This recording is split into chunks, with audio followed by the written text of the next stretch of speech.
Donc salut à toi, j'espère que tu vas bien. La semaine dernière, je t'ai présenté une vidéo sur la presse en équilibre. Aujourd'hui, je te parle d'un autre mouvement très convoité. On va parler du handstand push-up où je vais te présenter 5 exercices, 5 variations différentes. Et je terminerai la vidéo par te partager mon point de vue sur la manière d'entraîner ce mouvement. Dans cette vidéo, je ne vais pas te parler d'équilibre parce que comme pour la presse, ça me semble logique, ou en tout cas, tu ne dois pas débuter en équilibre. Si c'est le cas, je te mets le lien dans la description. J'ai sorti un tout nouvel ebook qui est gratuit, qui pourra t'apporter des solutions pour être plus constant en équilibre. Donc il faut savoir que le handstand push-up, c'est un mouvement que j'ai eu très rapidement parce que déjà à l'époque, je faisais beaucoup d'équilibre. Par contre, j'ai jamais eu vraiment une technique parfaite. À l'époque, ce qui m'intéressait, c'est d'être fort, d'être endurant. Et voilà, à l'heure actuelle, ça fait 2 ans et demi que j'ai pas travaillé ce mouvement-là. Par contre, ça reste quand même quelque chose que je maîtrise encore. Ma technique, elle pourrait être meilleure évidemment, mais je pense que si j'attends d'avoir une exécution parfaite sur tous les mouvements dont j'aimerais parler, je pense que je ferai plus de vidéos. Dernière chose à savoir avant que je vous présente les exercices, le handstand push-up, c'est un mouvement de poussée verticale. C'est-à-dire qu'on pousse verticalement notre corps par rapport au sol. C'est en partie vrai, mais pas tout à fait, sachant que l'orientation exacte, elle est plutôt oblique, en diagonale, parce qu'on veut respecter une base en triangle, on appelle ça, où la tête, elle va devoir se placer pas entre les deux mains, mais devant les deux mains, où du coup les deux mains représentent la base du triangle. Vous allez voir, ce principe s'applique pour tous les exercices que je vais vous présenter. Premier exercice que je te conseille de faire, ça va être de faire des handstand push-up au mur. Je vais d'abord te présenter ce que justement je te déconseille. La première variation, ça va être les pompes qu'on retrouve un petit peu au CrossFit, où elles vont être intéressantes pour développer de la force au niveau des épaules, mais elles vont pas vraiment être intéressantes pour travailler la technique du handstand push-up sans mur, sachant que l'orientation diagonale n'est pas réellement respectée ici. Deuxième variation que je te déconseille de faire, ça va être de travailler ventre face au mur. Alors personnellement, j'aime pas cette variante parce que je la trouve plus compliquée, sachant que les pieds sont fixes au mur pour avoir une belle exécution, enfin en tout cas l'orientation désirée pour le handstand push-up sans mur. Du coup, ce que je te conseille, ça va être de travailler dos face au mur, où du coup on va avoir nos deux jambes qui sont libres, c'est beaucoup plus simple. Et je te conseille d'avoir du coup une jambe contre le mur et une jambe dans l'alignement, où tu vas essayer de venir déposer ta tête bien loin devant pour justement respecter cet alignement diagonal.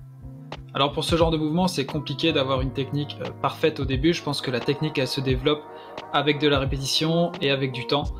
Par contre, pour cet exercice, il y a quand même une certaine limite à pas dépasser. Si pendant la remontée, tu dois vraiment courber excessivement ton dos, je pense que c'est une variation qui est peut-être un peu trop compliquée pour toi pour le moment. Une astuce qui est très simple pour augmenter la difficulté de cet exercice, ça peut être d'augmenter la hauteur des mains, par exemple sur des barres parallèles.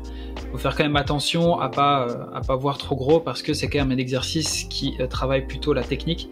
Il y a d'autres variantes que je vais vous présenter plus tard qui sont plutôt axées sur la force. Deuxième exercice que j'ai à te présenter, je vais te présenter des pike push-up mais avec les pieds élevés. Je trouve que cette variante, elle est très intéressante parce que dans le handstand push-up, bien souvent, c'est vraiment le début de la phase concentrique qui est compliqué, qui demande beaucoup de force, beaucoup de contrôle. Et l'erreur fréquente qu'on va avoir, ça va être de compenser en courbant le bas du dos. Donc cette variante, elle est parfaite parce que en ayant les pieds qui soient fixes sur un support, donc ici sur une box, ça va être vraiment très compliqué de compenser au niveau du bas du dos. Donc c'est une variante qui est plus facile en termes de force parce qu'on va avoir moins de poids sur les épaules. Par contre, elle est tout aussi efficace et intéressante pour par exemple les personnes qui ont l'habitude justement de courber le dos pour remonter en position d'équilibre. Même chose que pour l'exercice précédent, une manière très simple d'augmenter la difficulté, c'est d'augmenter la hauteur de main, mais attention quand même à pas exagérer. Troisième exercice que j'ai à te présenter, du coup, c'est des pike push-up qui sont assez simples, sauf qu'on va les réaliser sur un support en hauteur, donc ici par exemple sur une box que on peut trouver dans n'importe quelle salle de sport. On va augmenter ici la difficulté de l'exercice en augmentant l'amplitude de mouvement, et c'est un petit peu différent des autres variantes que je vous ai présentées juste avant, parce qu'ici on est un peu plus libre en termes de mouvement, sachant que la tête on peut vraiment aller la déposer bien loin. Il y a vraiment une grosse marge avant d'aller déposer sa tête loin au sol devant. Quatrième exercice, qui est une variante plus compliquée, plus technique, je pense qu'elle est adaptée aux personnes qui sont un petit peu plus avancées dans l'apprentissage de ce mouvement-là. Voilà, c'est un peu plus compliqué et je trouve cette variante très sympa parce qu'on la voit beaucoup moins souvent que les 3 premières variantes que je viens de vous présenter. Dernier exercice, ici on va vraiment mettre l'aspect technique de côté, on va vraiment se concentrer sur la force brute. Le handstand push-up, c'est un mouvement très technique, mais c'est surtout un mouvement qui demande beaucoup de force. Et en règle générale, dans le renforcement, le plus adapté pour le gain de force, ça va vraiment être les exercices avec barre, comparé aux exercices au poids de corps par exemple, peut-être à l'exception du dips, mais le dips c'est un exercice de poussée horizontale, alors que le handstand push-up est un exercice de poussée verticale. Donc le classique exercice de poussée verticale pour gagner en force, on va parler du military press. À faire attention quand même avec le military press, il peut se réaliser très bien, mais attention quand même à ne pas compenser en courbant au niveau du bas du dos.